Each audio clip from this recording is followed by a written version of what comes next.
I have a lot of comic books, a lot of collected editions and trades. I also have a lot of single-issue comics, which I have painstakingly set up on this big bookshelf, alphabetized and separated by publisher. From the bottom up, it is DC, then Marvel, and then sort of independent stuff. And I also have some various collected and trades and whatnot at the top, and a couple of manga books here and there, but those aren't important right now. That's not what I'm talking about. What I am talking about are all of the single issues that I have sitting right here next to me. Books that I probably won't cover very often, if ever, on my channel. So I figured what better way to ensure that I talk about these books than by doing this, where I randomly pick 3 different books and cover them in 3 short episodes that are all released on the same day. I'm going to select one of 3 numbers. 1 is independent, 2 is Marvel, and 3 is DC. Then, I'm going to pick the letter, which is 1 through 26, A through Z.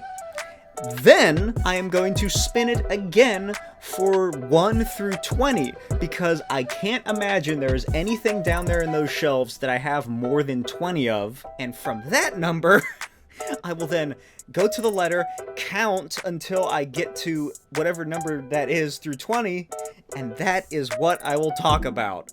It's that simple.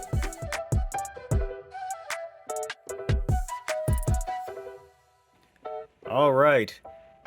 First up on the list in Marvel Section F, number 13 is... the Fantastic Four fight evil versions of themselves, I think.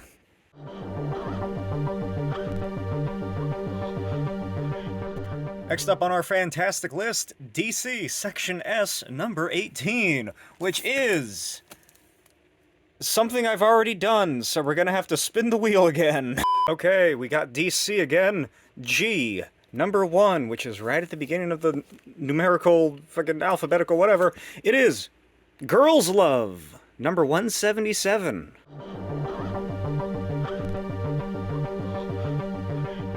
Now, back for the third and final pick, the only letter J that I have in my whole Marvel section. I think I saw what it was when I took a glance, and I'm not excited. It is Justice from the New Universe. Yay.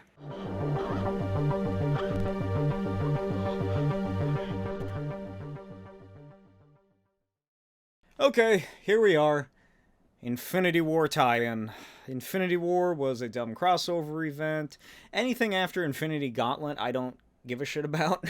Infinity War is alright. It's not as bad as Infinity Crusade. But this one was about... I think it's Adam Warlock's evil version of himself called the Magus, or the Magus. Did a bunch of dumb stuff that I refuse to remember. And he in essence, created a bunch of evil doppelgangers for the superheroes to fight. The most popular of which was Spider-Man's. He also made doppelgangers for a lot of people, and this is just one of them. Released in 1992, written by Tom DeFalco and Paul Ryan, with art by Paul Ryan. This is Fantastic Four 366, The Enemy Within, which you will see later is quite literal. The book begins with the Magus playing evil chess with miniatures of Marvel heroes and their evil doppelgangers against a Thanos doppelganger who's just acts the exact same as regular Thanos. They also have several screens watching the actual heroes fight their evil doppelgangers, like Spider-Man, Iron Man, and Wolverine. Thanatos tells Magus not to underestimate humans, and Magus says that he's taken the appropriate steps to truly eliminate them.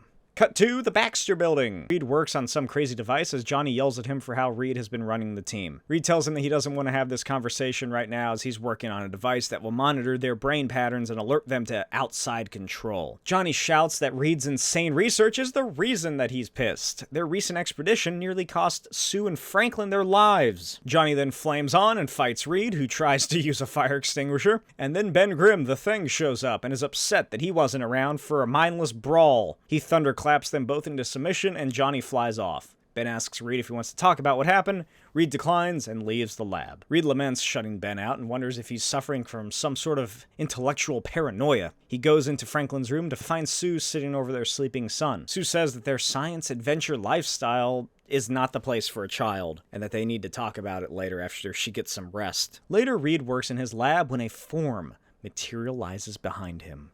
His demonic doppelganger! The two stretchy men then fight throughout the lab. Doppelganger Reed says that he is Reed's dark side, manifested. And Reed's like, oh please, I'm a scientist. I'm going to need some serious substantiating evidence before I believe that. Doppelganger Reed grabs a gun off the wall and blasts regular Reed with it, who bounces the bullets back at him. Evil Reed headbutts Reed and then grabs him by the neck and shoves his arm down Reed's mouth. Then Reed spins at high speeds and slams the evil shadow of himself away. They turn their fists into giant shapes and fight some more, and then they transform some more and fight and transform and fight until Reed wraps himself around Evil Reed. He nearly has his evil version contained until Evil Reed slips his arm out and grabs a microwave pulsator gun. Evil Reed says that good Reed should have killed him when he had the chance. There's no place for mercy in the modern world. Then he blasts Reed with the pulsator. Reed Richards then lies on the floor of his lab as his evil shadow looks down upon him.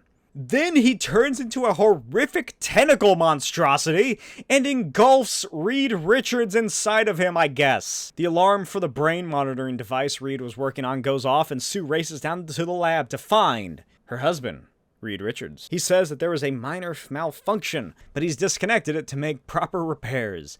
Nothing to be concerned about here. Sue says that she's still not over the ordeal with Oculus, the villain who nearly killed Franklin a few issues prior. Reed tells her to move past it. There's nothing to fear anymore. Then he hugs her, and it is the ending of the Thriller music video. The end. This was a very quick episode. There's not much happening here. I can't really say much. This is not my favorite era of the Fantastic Four. The 90s was not a great time. I think my favorite Fantastic Four is obviously the Kirby Lee run, the Mark Waid, Mike Rowingo run, and the Walt Simonson run. Those are the best, cannot be topped. I haven't read the Hickman stuff. That's probably good too. But those are my top three favorites. This is nothing. I've read a fair amount of, Fantastic Four books from the 90s, and I just don't give a shit. I can't care enough. They are always introducing new villains to try and get, the first appearance of this guy. Here, speculators, buy this book. They're always doing that in these sort of issues. Oculus, as you can see right here. For some reason, I have a fair amount of books, of Fantastic Four books from the 90s. I don't know why I keep buying them. Probably because they're usually $1. But yeah, this isn't anything. I got this solely because of the cover, again, and I thought it was a neat little concept. I did not realize it had anything to do with the doppelgangers from Infinity War when I bought it, and was, needless to say, less enthused than I was initially. But here we are. Let me know what you thought of this book in the comments below. Have you read any of the sort of DeFalco 90s era Fantastic Four? What do you think of it? What do you think of Infinity Wars? Or whatever. What is this? This one's Infinity War, right? What do you think about this Infinity crossover? What do you think of the doppelgangers in general? I don't see their point. I never cared for them. I think they're dumb. The Spider-Man one is obviously the only one that had any lasting impact, because I think he might still be around.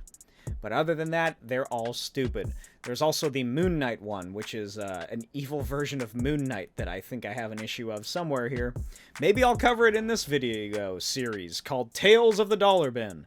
Maybe not. Let me know what you think of this new little mini-series I'm trying out. Do you want to see more of this, where I just pick 3 random books, upload them as 3 separate videos, because the title is going to be way too long if I try to put them all together, and, just sort of do a format like this. If you guys like these, I'll do them more often every now and then, in between, more regular versions of my What Is series.